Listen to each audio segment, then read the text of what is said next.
I'm Lishi, nice to meet you. Today, we will be redesigning my persona. The reason why I decided to redesign and make this video was because my previous design didn't say anything about me, and I wanted to redesign it from scratch using myself as reference. Right now, I think it is visually boring. As I said before, it doesn't say too much about me, and generally, I don't like it. Lastly, this is my process, but I'll show you some tips and tricks you can steal. Before starting to draw the actual design, I recommend looking at yourself. What do you like? What represents you? How do you perceive yourself? Try to identify the parts that you would like to accentuate the most about yourself. And ask, how would a person that does or likes this look? For me, what is the most important is not creating a persona that looks like me, but someone I can relate to. I wanted to center this around 2 words: sleepy artist. We'll come back to this prompt, but first. Mood board. In the mood board, I gathered some ideas on what I want the general vibe or behavior of the character to be.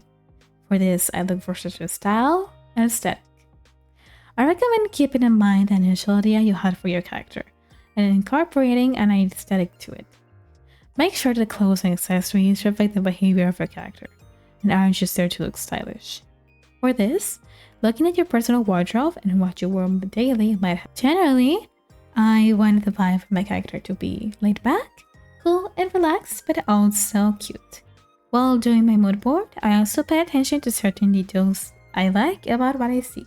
I created another board, but this one is with specific design elements I wanted my character to have. For reference, I love dark and muted colors, layered outfits, I guess tank tops, cool patterns, and mostly baggy clothing. And even though I do like looking cool, comfort is very important. Before making a full draft, I made a portrait, just to get a better feel of the character. I decided to make these drafts in chibi form, just so I could simplify this process.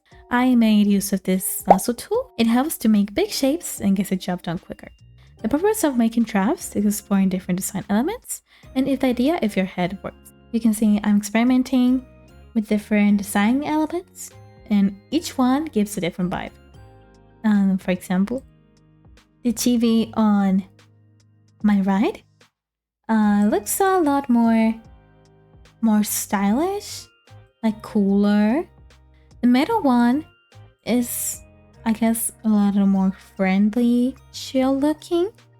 And the one on the farthest left makes it like more elegant, mysterious, like, I don't know, like cool. I feel like it gives butler lives. Like, butler? Now that I figured out what design elements I want to keep, I will make the final illustration. One of the most important things to me at this stage is having a pose that tells the character's personality without making it too dynamic to the point that the design isn't shown properly. I'm someone who's a bit introverted. It's kind of hard for me to talk to people, and I open bit by bit. But once I get to know you, then I'm alright.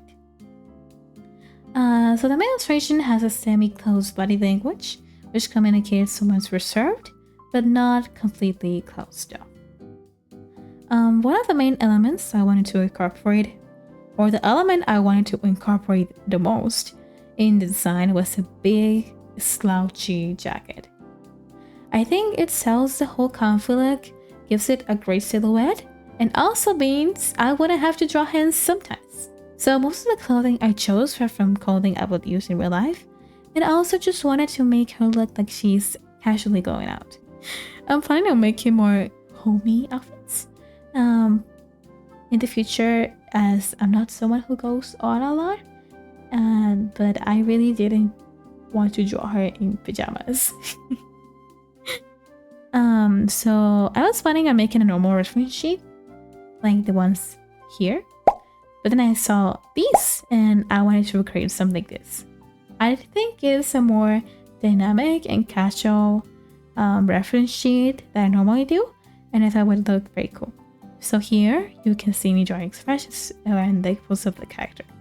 This helps me reflect their personality, and it's also pretty fun. So I have drawn a chibi that looks like it was just waking up. I also drew her looking straight at the camera with a little soft smile, but also like anxious eyes. And also you can see her drawing, which contributes to the sleepy artist attitude. But you know, she's really hardworking, I guess. Gotta get those eye bags popping up.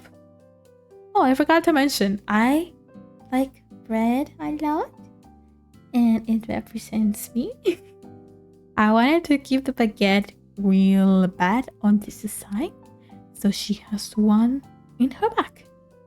This is very important, and very important.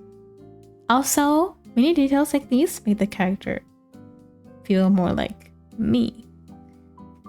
And oh my god, so she's flipping people off. What the?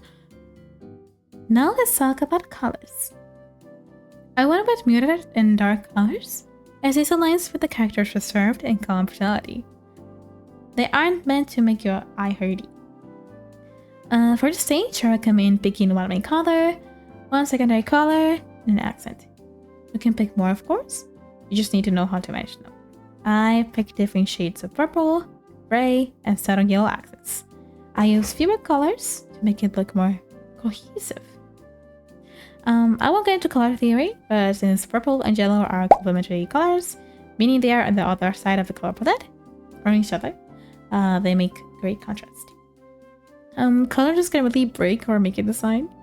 So if you're really invested and want to make something admirable, then I recommend looking into color theory. But for a personal project like this, just focus on what you like and what would suit the character. Don't get scared to use color though. And these were the results. I'm much happier with this design, and I hope you guys like it. And maybe now you feel like you're ready to make your own. Make sure to subscribe and like the video. And I have commissions open. And Shut up, bitch!